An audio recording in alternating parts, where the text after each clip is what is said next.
Whitewashing in cinema has been a problem for a long time. The exact dictionary definition for whitewashing is a solution of lime and water for painting walls white. Whitewashing is when a director adapts something that already exists into a film and casts a Caucasian actor in place of the original character's ethnicity to appeal to a more Western audience.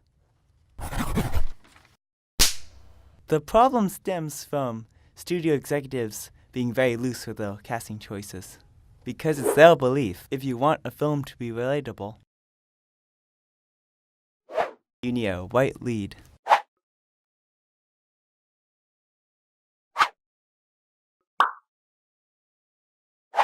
Because we all know that there are only white people in the United States.